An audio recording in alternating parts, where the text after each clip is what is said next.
Is my voice audible, sir?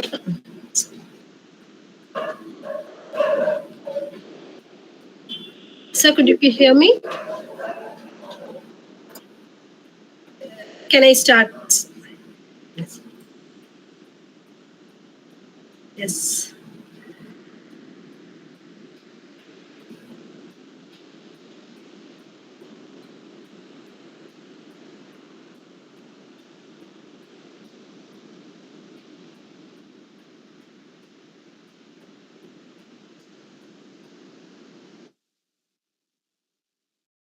Is the screen visible, sir? Yes.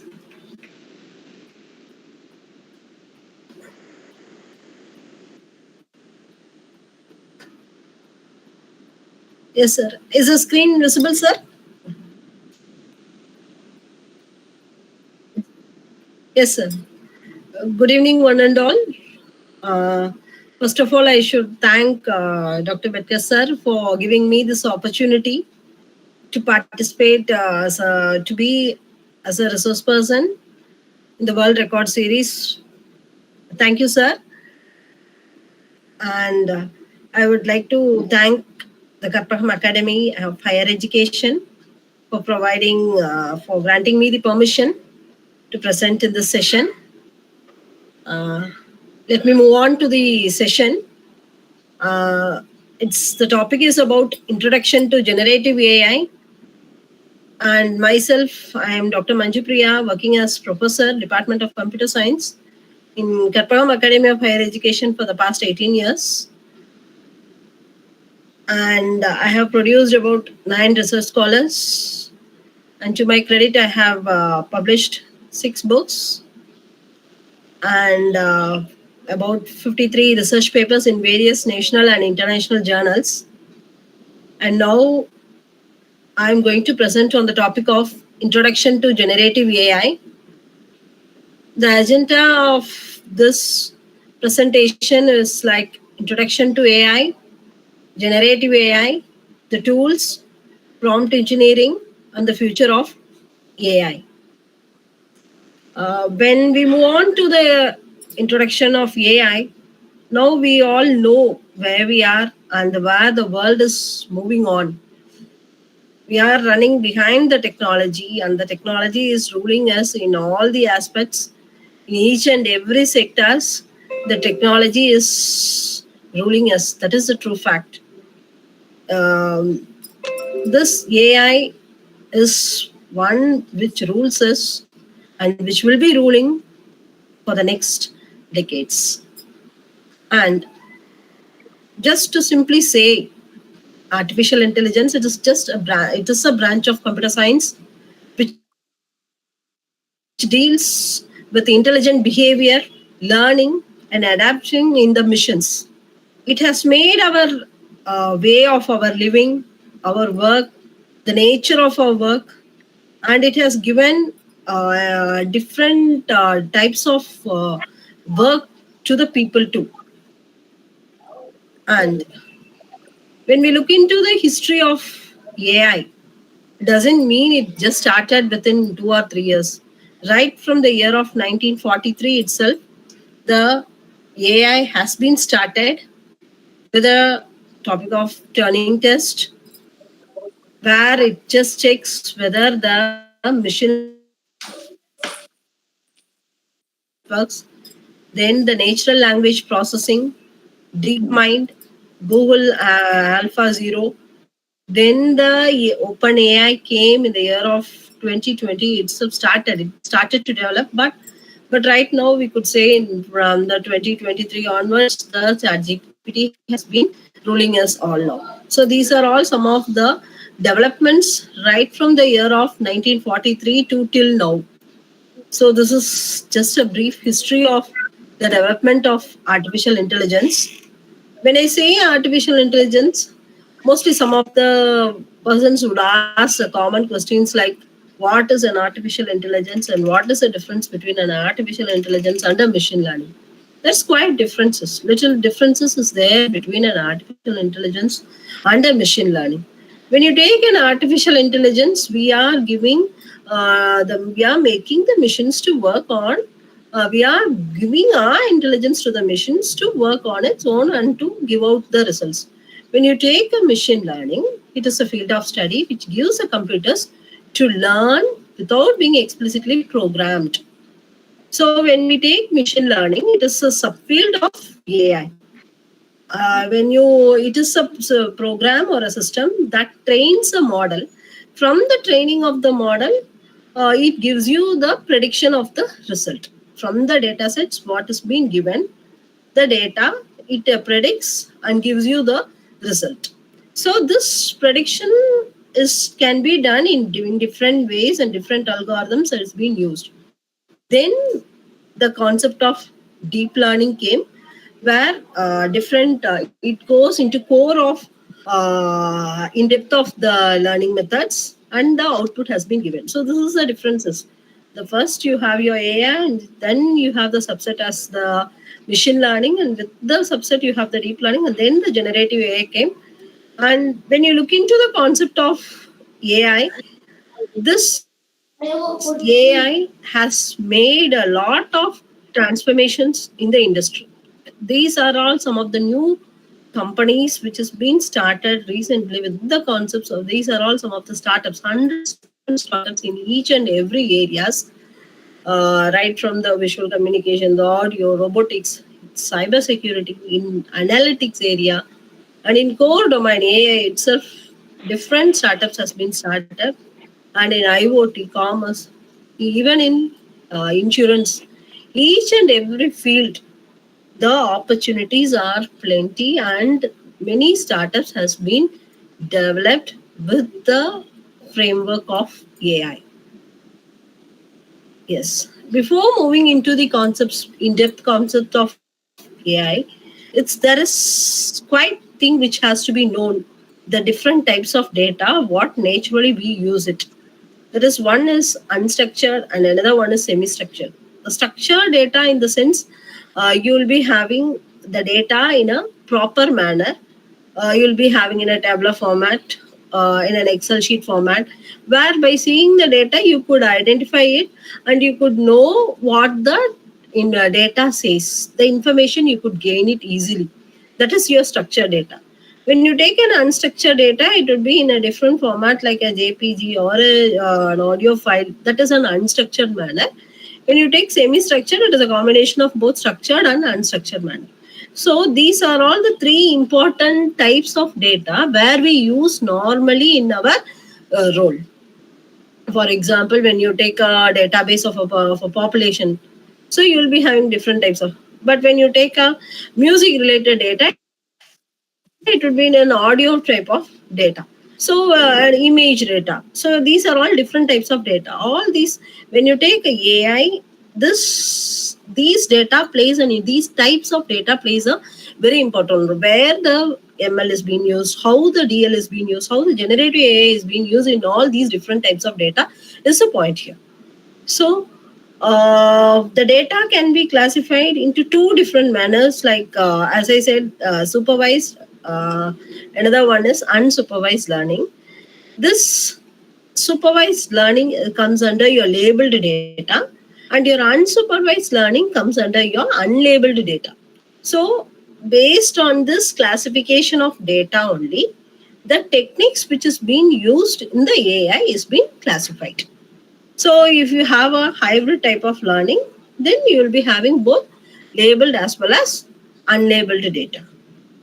So when you come to a generative AI, so you have your AI, you have your machine learning, then you have your deep learning, and then you have your generative AI technique, which is a subset of AI.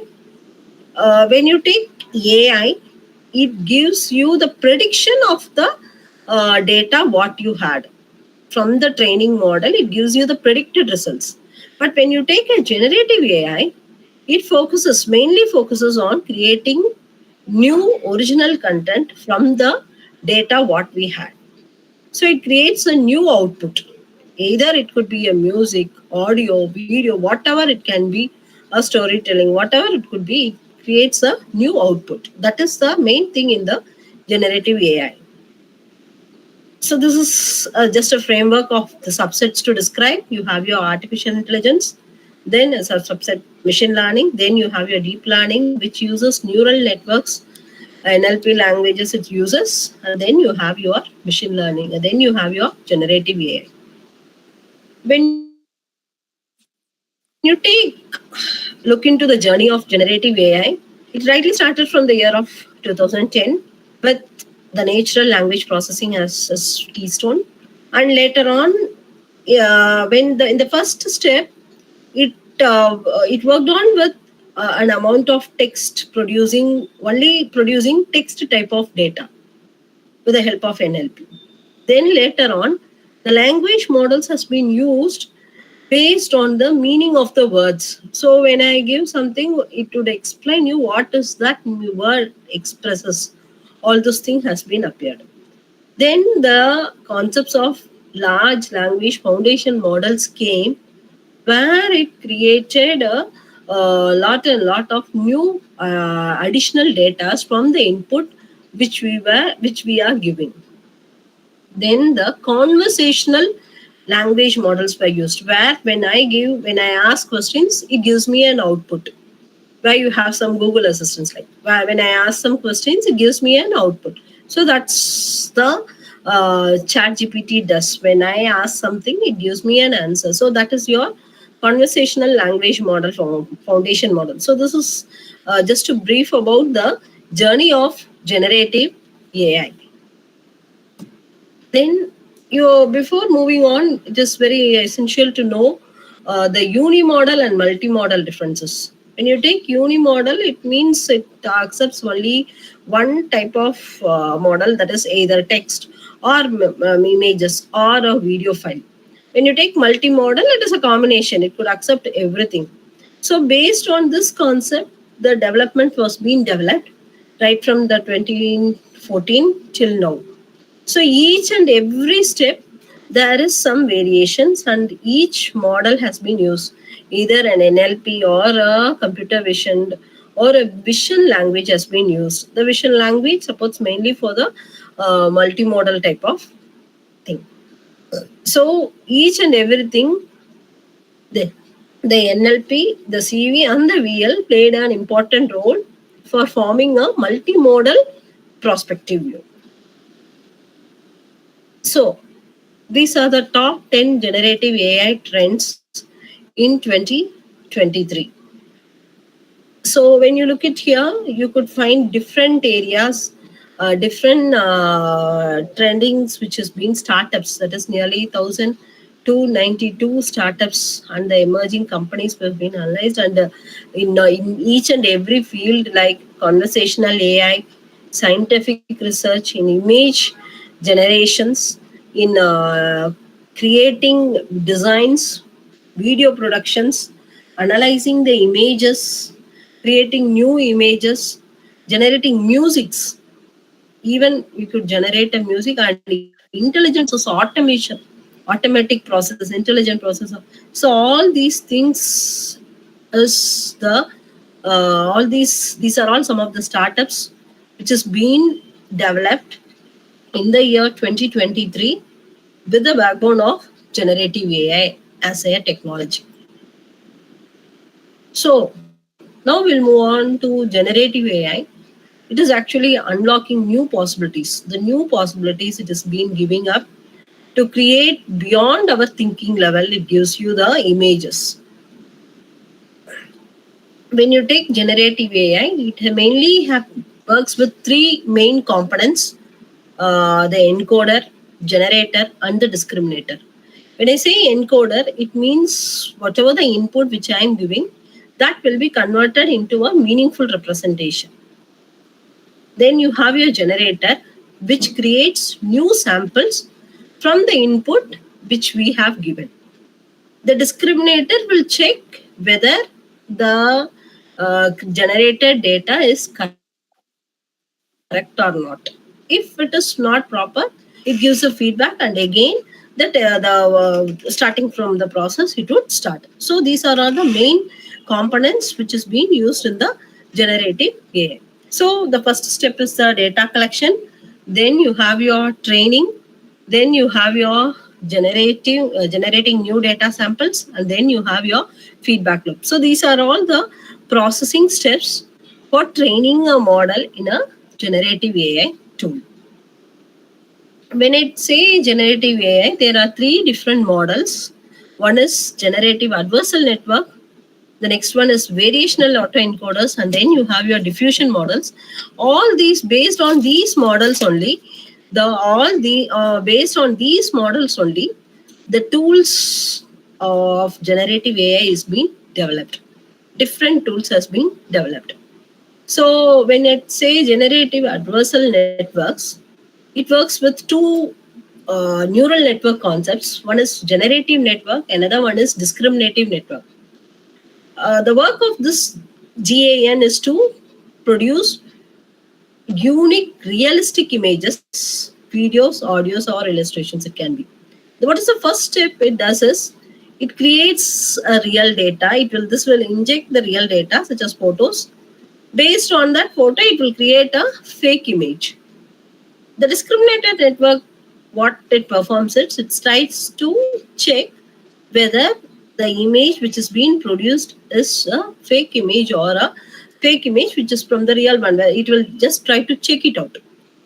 So this, I think this would be more clear with an example. So when I'm giving a number of images, a sample images, from the sample images, a real image is being taken, and from the random noise is like your fake images.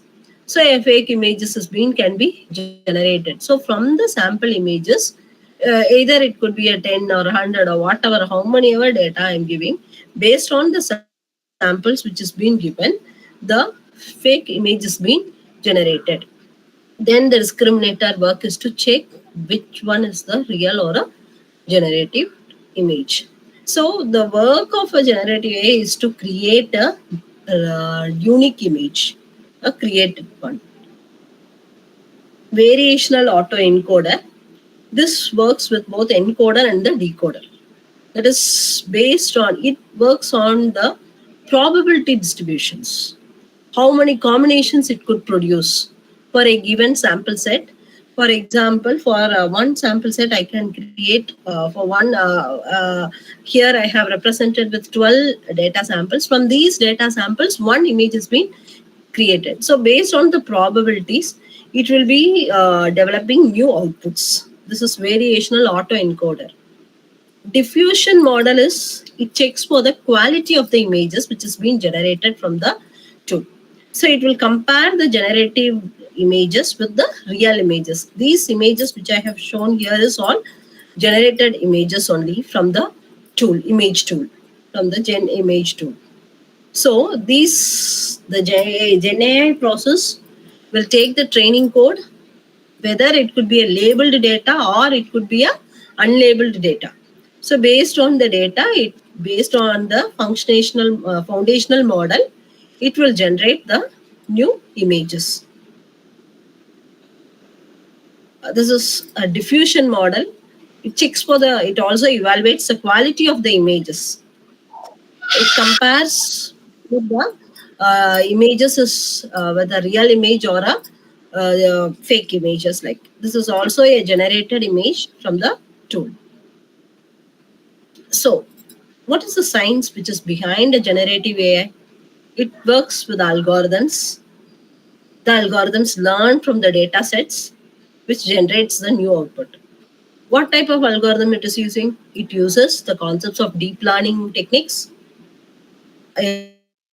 Everything can be produced from images to music and even to video games. Everything can be produced. So the idea behind generative AI is the real techniques which is being used. So some of the examples like music generate, even if we don't know how to play a keyboard or whatever it could be, with the help of the generative AI, I could form a new melodies, a song, a tune I want to develop it, I could develop it with the help of this music generation. If you are very poor in drawing, it use the art creation model, where you could create a different realistic images. As I have shown you in the previous slide, whatever the pictures which I have shown you is all generated images only. So such a type of creations could be created. Storytelling.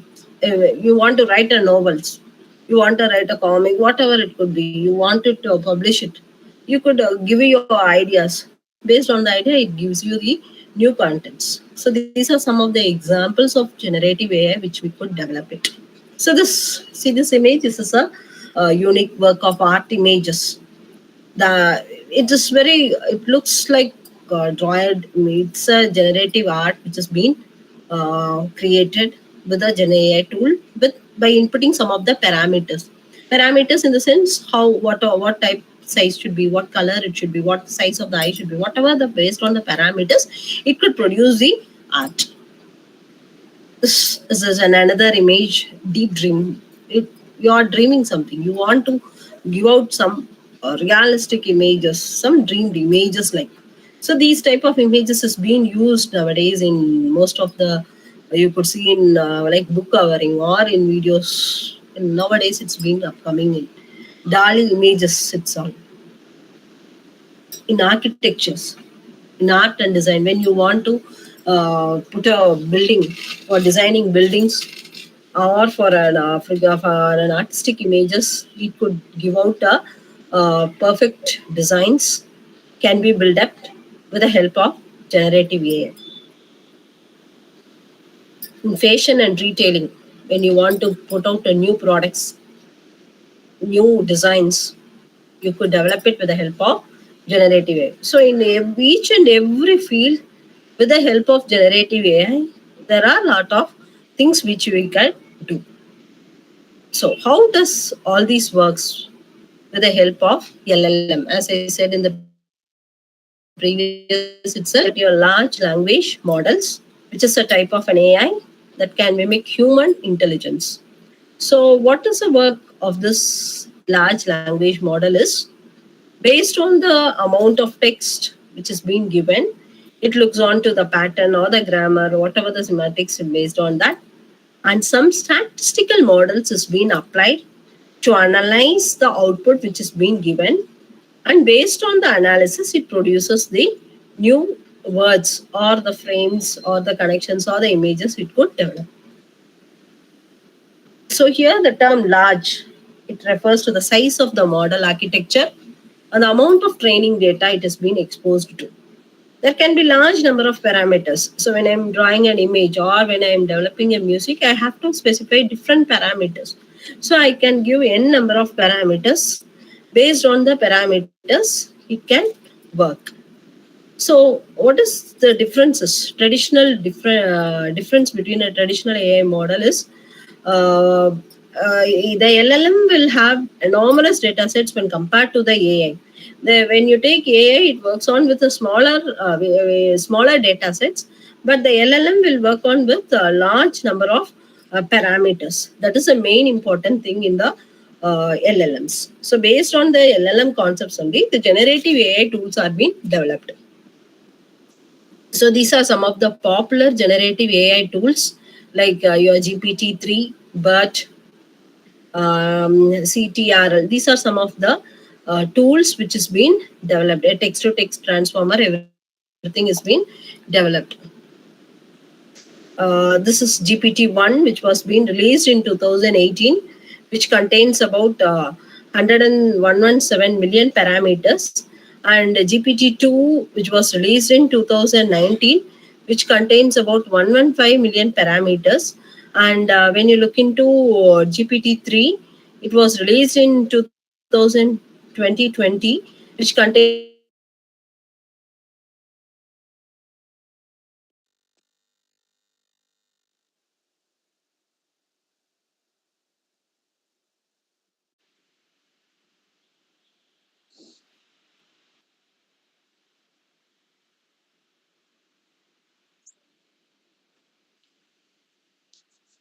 released in 2022, which contains about 115 million parameters. So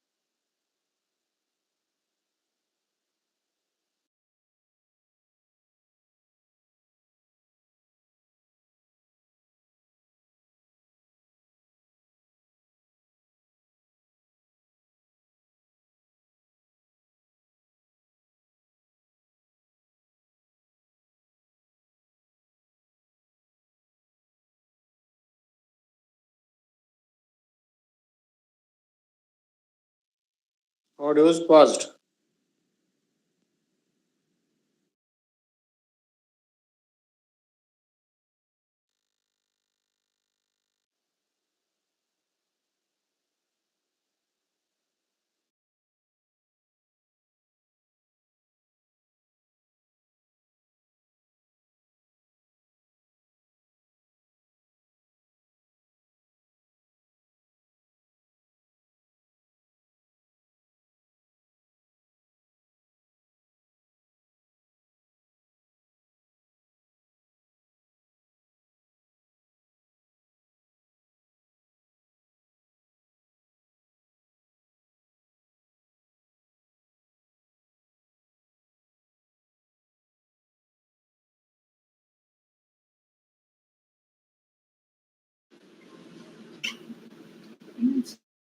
net முடிஞ்சிருச்சு என்னோடது. Net முடிஞ்சிருச்சு 90%. Use பண்ணலையா? அப்பா phone use பண்ணிக்கோ.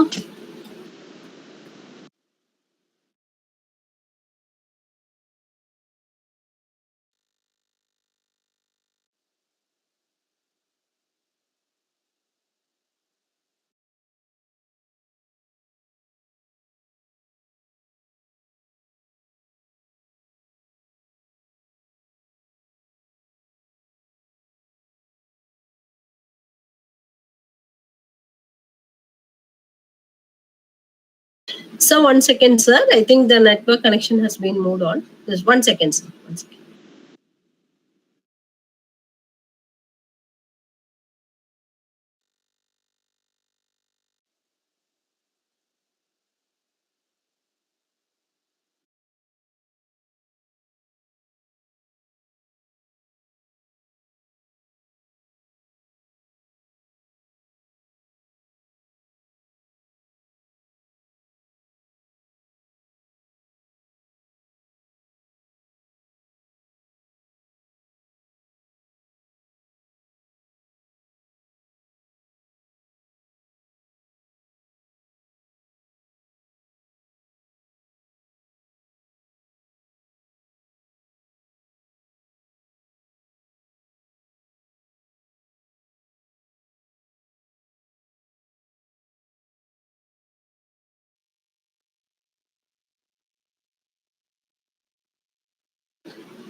Is the screen visible, sir?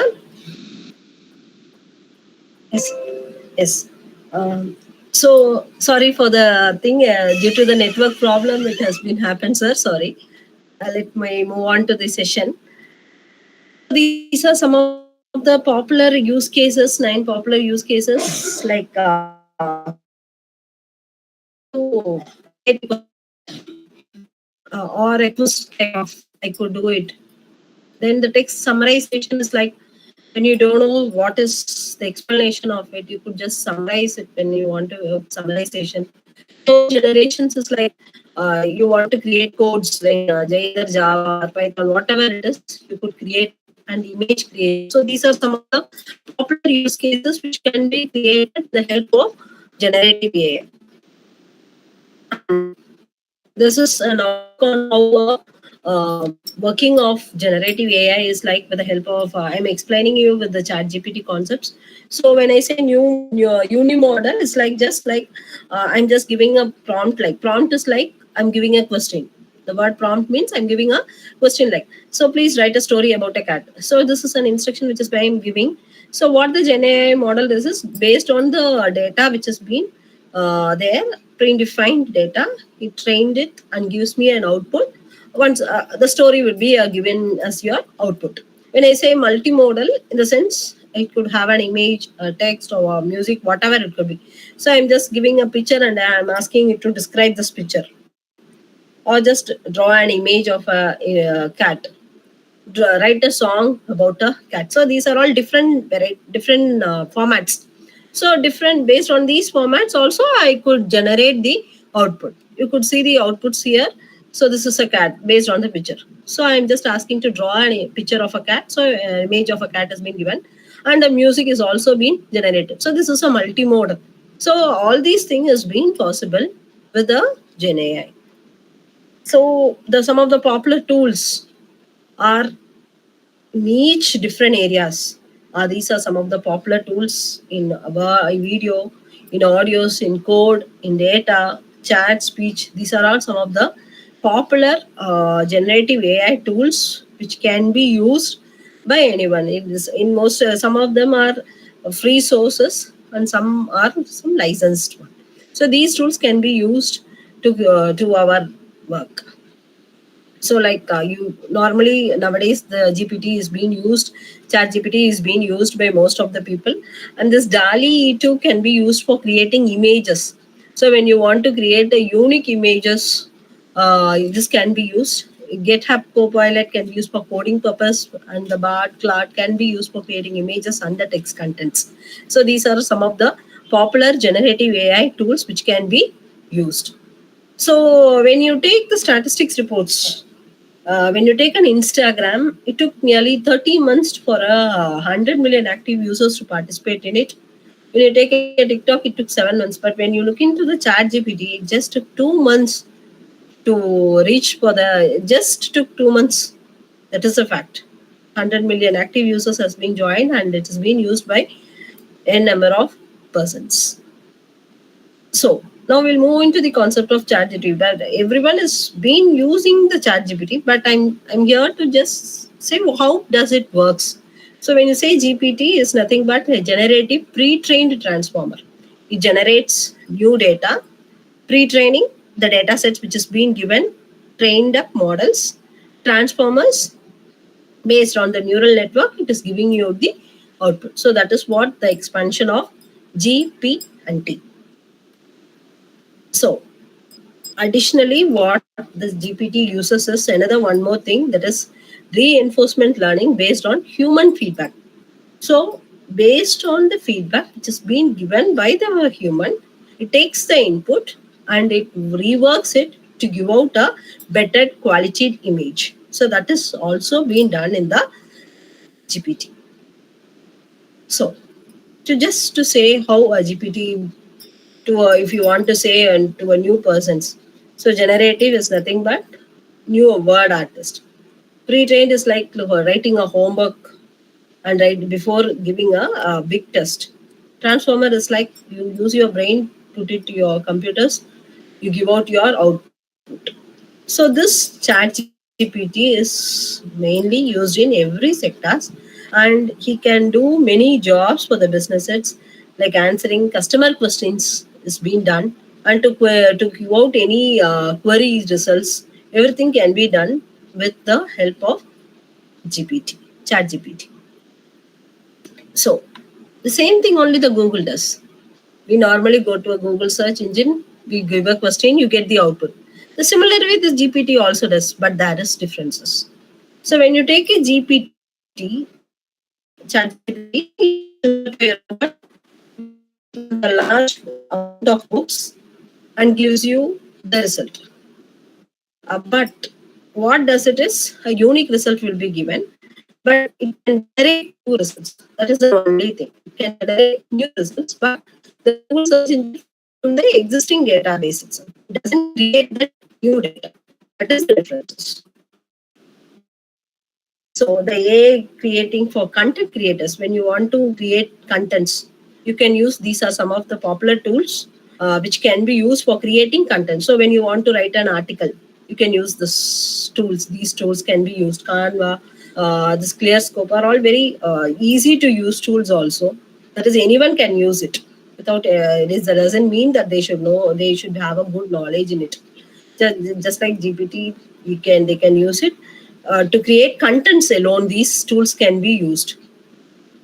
These tools, Deepface Lab, is a free, and it's like for creating images, cloned images. Resemble AI is actually a paid one, which creating realistic voice clones. You can voice. Yeah, if you want to create a voice of your own reference person, a cloned voice, if you want to create, you can use this. And reface for creating fun images like face mapping. Like those tools can be, these tools can be used, and all these tools are working with the basic concept of deep learning. And next we'll come to an important topic like prompt engineering, where this concept is being used in the uh, chat GPTs. Like the concept is like how you give, you get your output. The way we ask the questions, the chat GPT gives us the answer. So in what manner it has to be asked to get a precise result, to get a unique result, the way should be different. So that is being explained with the concept of prompt engineering. So the goal of the prompt engineering is to give out your desired outputs from the model by providing a clear and a relevant results to give it out. So so the input prompt is nothing but the input you give to generate your output. The thing you ask to get you the answer. Prompt engineering is like an effective query is how you have to give the query, the question how you have to ask. So simply asking, you should ask it in a different manner.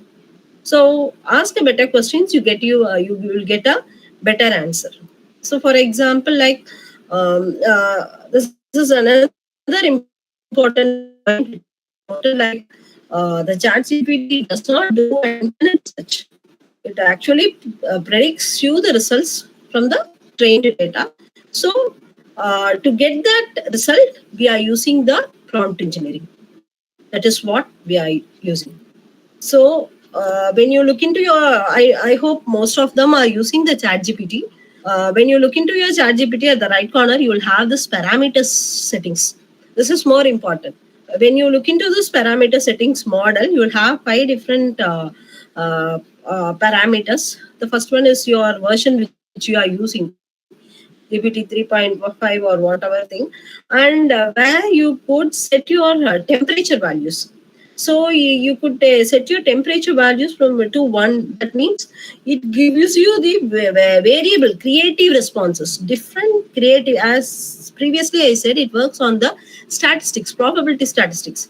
So the combinations, how many combinations it has to take to give out your best result, as it works based on the trained models. So how many trained models it has to use? So that can be specified with the temperature column. So the how the value I'm in what manner I'm increasing, based on the increased level, my results will be desired. So you, and a similar way, you don't want to repeat, the word should not be repeated in your paragraph. So it can be checked here. Frequency. So all these control variables, and similar way maximum length, how much length, how many values, how many words it has to use in the sentence. In a paragraph, how many output it has to give out. So all these things can be set up. So here afterwards, if when you are using your ChatGPT, you can look into your parameters and change your settings, and then see your results. Your results will be different. And just to give a prompts, to give, you should give it in a clear language. Define the purpose, what's the need to your thing, and give some examples. When you ask some questions, you give some illustration examples, like, and based on that example, if you want an output, you will get a you'll get a good results. I'll just show me the examples also. And similar way, when you are giving questions, like, you can give it in a manner how it has to be sounded. That is whether the answer should be in a funny manner or it should be in a professional manner. Say I can write a story. If I want to write a story, an article, like, it should be of a very funny characters, like. So I could ask to write it. I can generally like write a story for a kid who is 5 years old, with all funny characters, like that. Or if you want some professional, I'm going to write content based on that, the prompt should be given. Or the formats based on bullets, or it should be numbering text in a paragraph, like what way I want, what audience, to whom I'm writing. So to explain the concept to a lower grade student, it will be differed to a higher grade student. So to which level I'm using. So when you're giving the questions, you can give it in a proper manner. So when you, the way you give your questions, you get your output. So that is your prompt here. I'll give you some examples, like, see, I'm just giving a prompt like write about artificial intelligence. So I'll get an answer like in the chat GPT, what is artificial intelligence, where it is, and what are the applications like. See the next sentence what I have given, write a structure right structure for a brief presentation on the use of an artificial intelligence for a manufacturing business. The tone should be professional and aimed at business executive. So there is differences between both the things. So in what manner in which you are getting the output. So here I have given manufacturing business, the application area where it has to be, and it will be in a professional manner. So based on that, you'll get your outputs. And some more examples like when you get some point, when you get some output. So you could write like summarize the important points which has been used in the 3 bullet points. Or if you want to write any codings, a Python or a Java, whatever it is, if you want to get a coding, you can give a prompt like write codes to calculate the mean distance.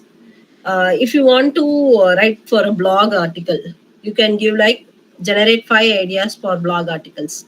So when you give this prompt, generate 5 ideas, so it will give you 5 ideas. You want to elaborate your third idea, you can give the very next sentence like write an outline about the third idea which has been given. So not only like this, if you give, you'll get a precise results. And not only just for content creation, if you want to create a sample data sets of customers including first name, when you want to create a structured queries, all these things can be given in the prompt. So you use your prompt, based on the prompt you get your results. So is generative AI creative or a generative? In some cases it could be a creative, or in some cases it could be a generative. It is actually a generative one only. It doesn't have, we the human beings have the creative capabilities. We are giving the intelligence to with the concepts of algorithms, and it is giving the generated results. So it is a generative one. So the future is the Gen AI. Everywhere the Gen AI tool has been used, and it is moving on to a very high peak.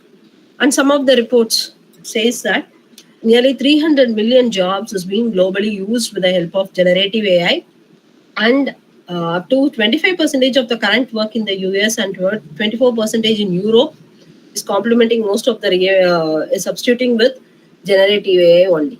This is a statistical reports states, and the total job what is happening. This is also a report, recent report. So no, that is up to the report which says is 23 of the percentage of the total today's job might change it. New, that is it will not be washed out, but the role, the way how they work will be definitely changed. That is what. So there is chance for changing the jobs, the way, the role of the work, not in every field. So this generative AI will transform the work across the industries in every field like banking, insurance, education sectors, hospitals, research mainly. In each and every field, the it plays a vital role. And these are some example for a banking sector I have taken. When you look into the back end development, these are all some of the on-rolled things. Streamlined back end development the companies are using for boosting their productivity. The technique is being used, the startups is being used, and for personalized customer experiences, the open AI is being also used in some areas. In all the field, this is a banking landscape I have taken. When you take into this, the generative AI is being full-fledgedly working in the banking sectors. So these are some of the websites which can be viewed for further references, to know more about the generative AI. And if you have any clarifications, or you could connect me with this is my mail ID and this is my LinkedIn, you can contact me. And thanks for your patient listening.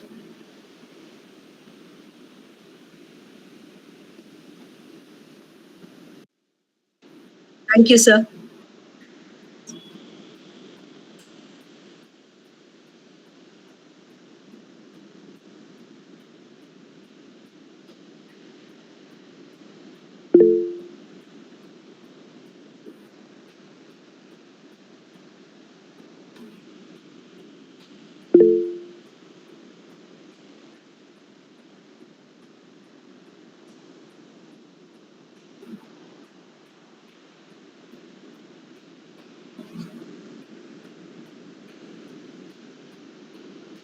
Hello.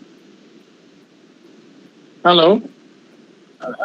Display web links. One of them have asked for displaying the web links. I'll just show you, sir.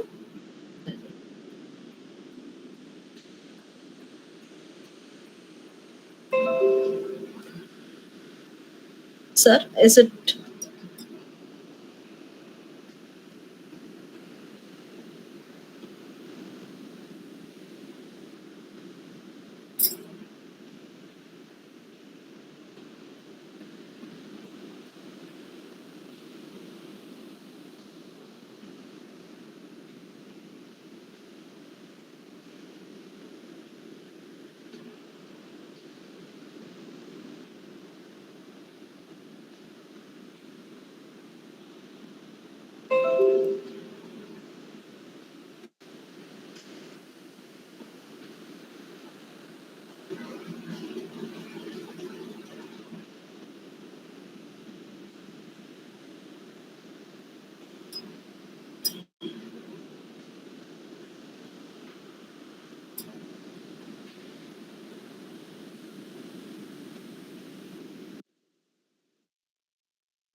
Thank you, sir.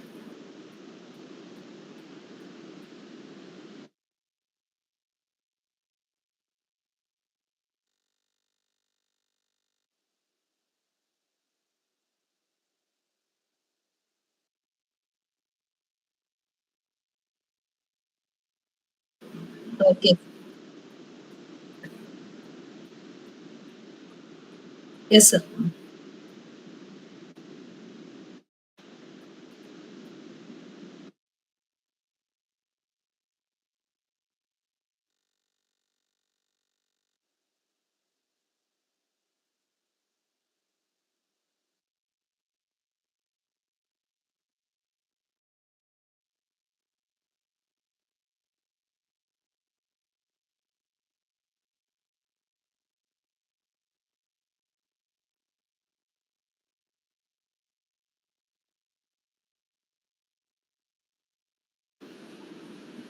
Thank you, sir. Thank you, sir.